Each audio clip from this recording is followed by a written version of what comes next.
Psychopaths of Reddit, what's your day-to-day life like? Is the portrayal of psychopaths in media accurate to who you are? How do you interact with family and friends?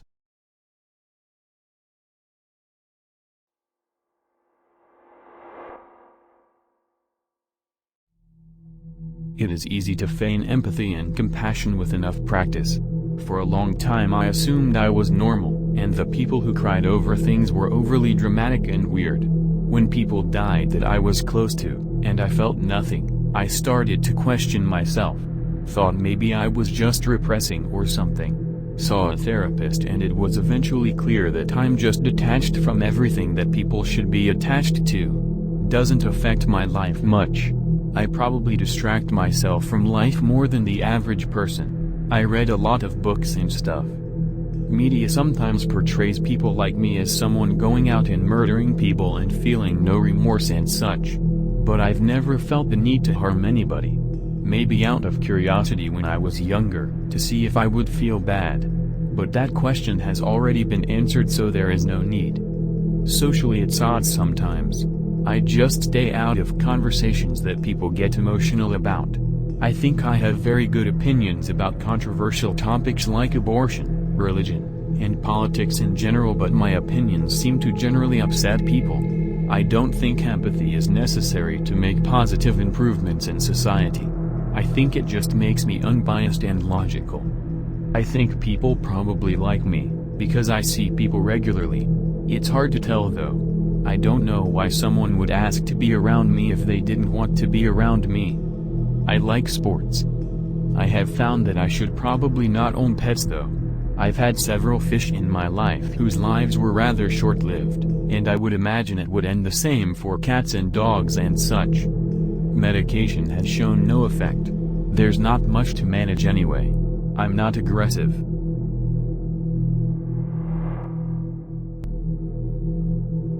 Totally functional in day-to-day existence. In fact, I receive compliments on things like emotional stability and ability to remain calm in stressful situations.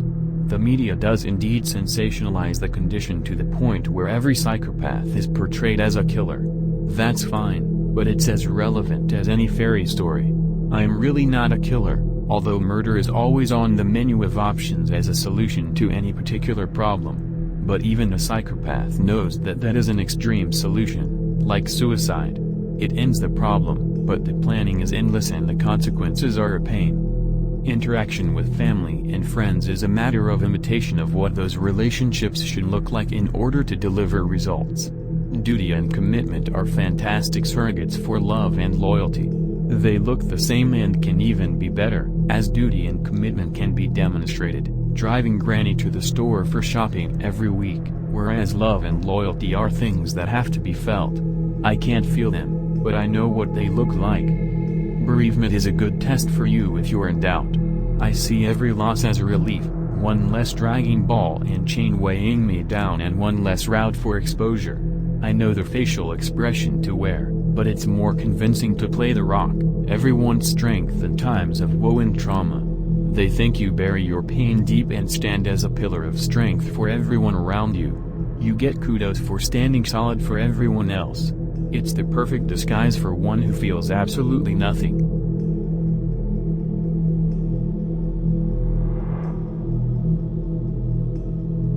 Basically, just like you do. It's about knowing which mask to put on at any given social interaction. I think psychopaths live much more consciously, for example, thinking before talking. It's hard to find one that will blurt out thoughts, unless there is an ADHD connection. For me it starts to make the world seem fake. Even though it is I who is the real fake. I am very in tune and will speak to what people want to hear, rather than what they should hear. Also, faking being an extrovert, when in reality I couldn't care less for social interaction unless there is a purpose that will add value either to my own or those I care about. I think there are a lot of folks out there who show psychopathic behavior, but have not figured out they are psychopaths yet. Either that or societal norms are beginning to erode and this behavior has become semi-acceptable. The one main thing the media pushes is the fact that we cannot show empathy and have a hard time with social interactions. Maybe that is true and I can't speak for others, but in my case I can draw expected empathetic responses from previous social interactions. Social interactions are pretty easy too, because people are very predictable at their core and are very needy. I will normally let the other person divulge as much information as I can take in to formulate and engineer an interaction. Not always for self-gain. Sometimes it may be assisting in the removal of one's ego, or driving a conversation down a more logical, less emotional path. For others, does the above stand true for you?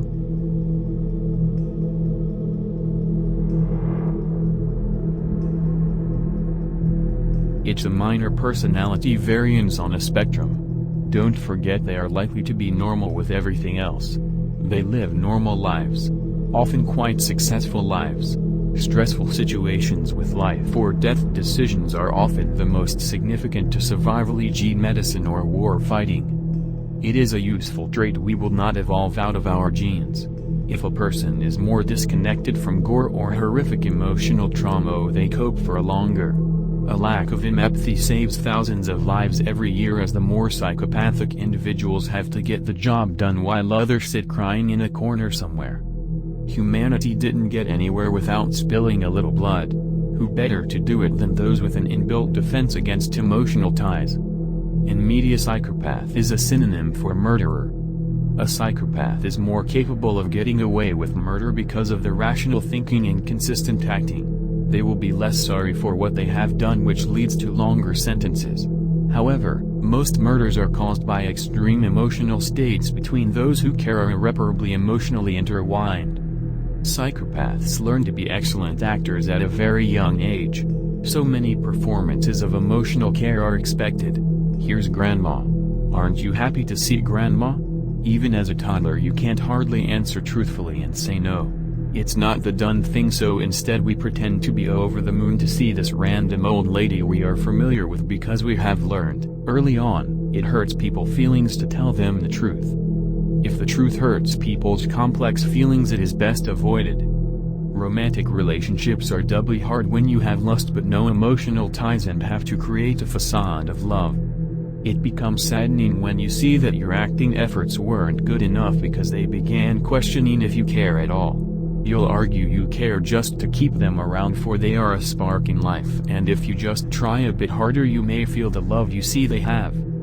Family relationships are less strained, as that love can be rationalized as unconditional, so your actions and apparent coldness towards them won't end at all. Token gifts of normal emotional behaviors for good family relationships are doled out to affect some response on occasion or to meet societal norms. To tell family or partners the truth would crush them. To know you enjoy them, but if they just popped out of existence you'd probably go make a coffee and carry on with your life without shedding a tear, unless the guilt of not caring breaks you and you cry for that reasons but not for the love, or someone is watching so the act of caring must go on, or what will they think of you? Psychopaths are not emotionless. They feel their emotions for themselves and recognize them in others, but connecting the two is harder. They struggle to see why people carry all this emotional baggage, and they decide to copy along, pretending to carry bags, imitating their gait, posture and speed, lest the normal folk notice they are baggage-free and start trying to shove theirs onto you. Is pretending to care when you don't moral? Is telling others you don't care if they die more moral? Neither are good options. It's damned if you do or damned if you don't.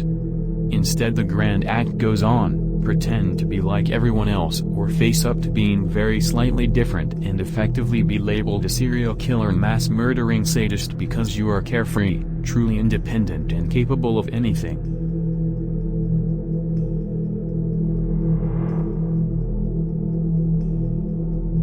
I'm 27 years old. I believe in taking care of myself, and a balanced diet and a rigorous exercise routine. In the morning, if my face is a little puffy, I'll put on an ice pack while doing my stomach crunches. I can do 1,000 now. After I remove the ice pack, I use a deep pore cleanser lotion. In the shower, I use a water-activated gel cleanser. Then a honey almond body scrub. And on the face, an exfoliating gel scrub. Then apply an herb mint facial mask, which I leave on for 10 minutes while I prepare the rest of my routine. I always use an aftershave lotion with little or no alcohol, because alcohol dries your face out and makes you look older. Then moisturizer, then an anti-aging eye balm followed by a final moisturizing protective lotion. There is an idea of a Patrick Bateman, some kind of abstraction, but there is no real me. Only an entity, something illusory. And though I can hide my cold gaze, and you can shake my hand and feel flesh gripping yours, and maybe you can even sense our lifestyles are probably comparable, I simply am not there.